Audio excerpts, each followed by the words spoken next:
wakati wa kulipwa.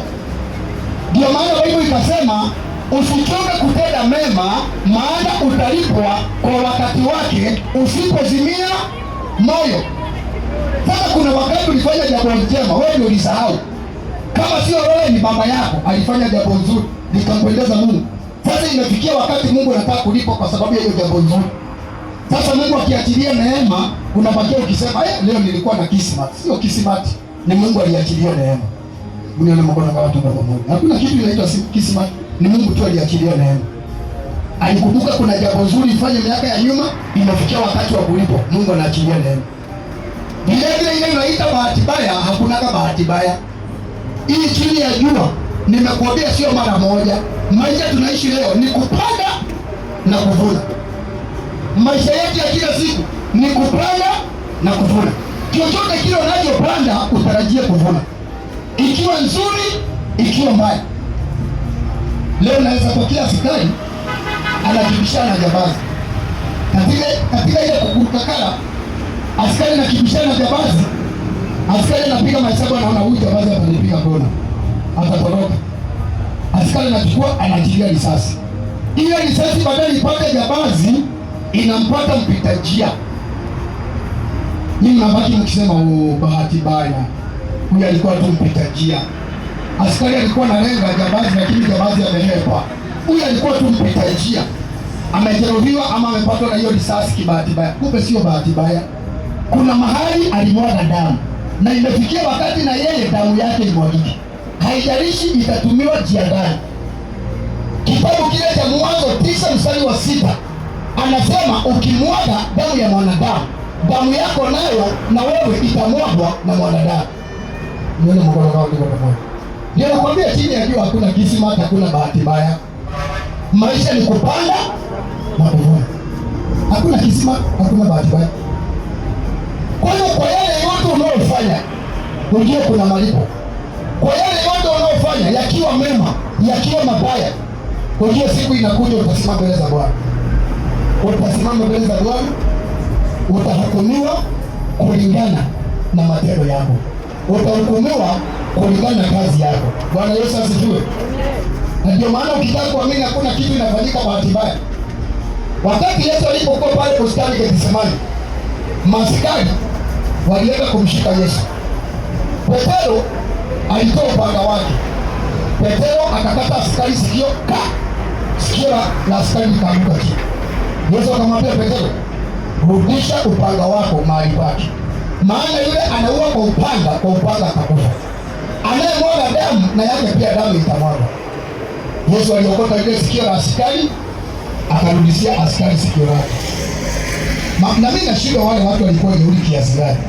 Yaani uone mtu anafanya muujiza kama huo na bado unaenda kumshika.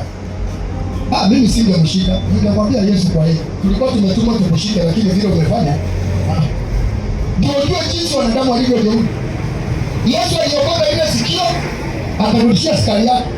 Lakini angalia mwishowe, Petero alikuja kufa kifo cha aina gani? Hata kama alikufia imani, lakini angalia alikufa kifo cha aina gani? Kichwa chini, miguu juu. Alisulubishwa kwenye msalaba wa X.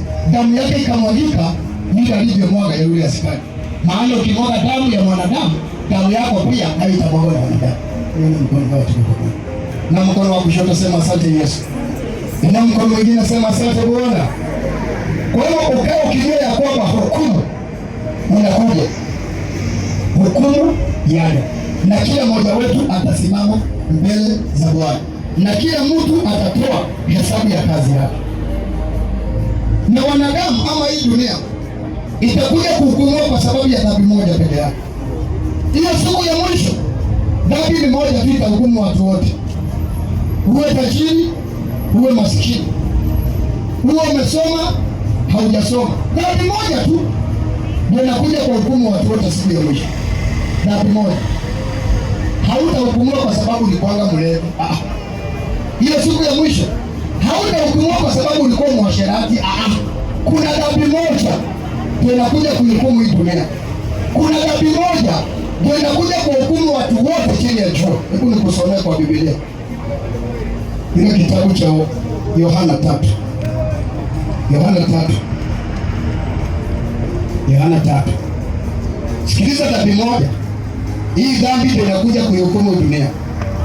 Yohana 3 ule mstari wa 18 inaanza kwa kusema, amwaminie yeye hahukumiwi, asiyemwamini amekwisha kuhukumiwa, kwa sababu hakuliamini jina la mwana pekee wa Mungu.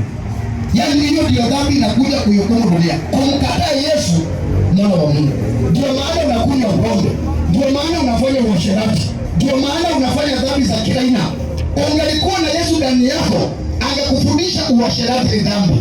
Ungekuwa na Yesu ndani yako, angekufundisha ulevi ni dhambi. Kwa vile umemkataa Yesu, ndio maana matokeo unatenda dhambi za kila aina.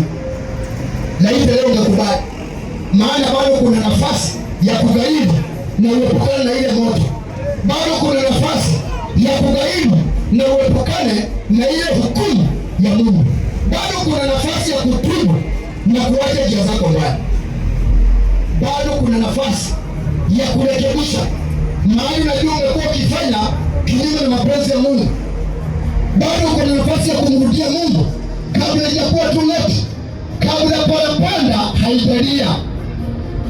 Unajua Yesu atakaposimama pale mbinguni, parapanda itakapolia, kutakuwa hakuna msamaha tena, kutakuwa hakuna kusamehewa tena dhambi. Leo tunamuita Yesu Mwokozi. Ukikubali atakuokoa, atakusamehe dhambi zako. Lakini parapanda itakapolia, Yesu akisimama pale mbinguni, ile neema itakuwa imepungua, kutakuwa hakuna kuokoka tena.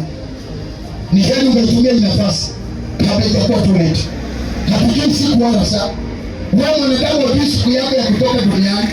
Wengine tulikuwa nao jana, sasa hivi wako pale moto, wameuma pamba, na jana walikuwa hai. Usiku wamelala, asubuhi hawakuamkia asubuhi, wameamkia sote moja.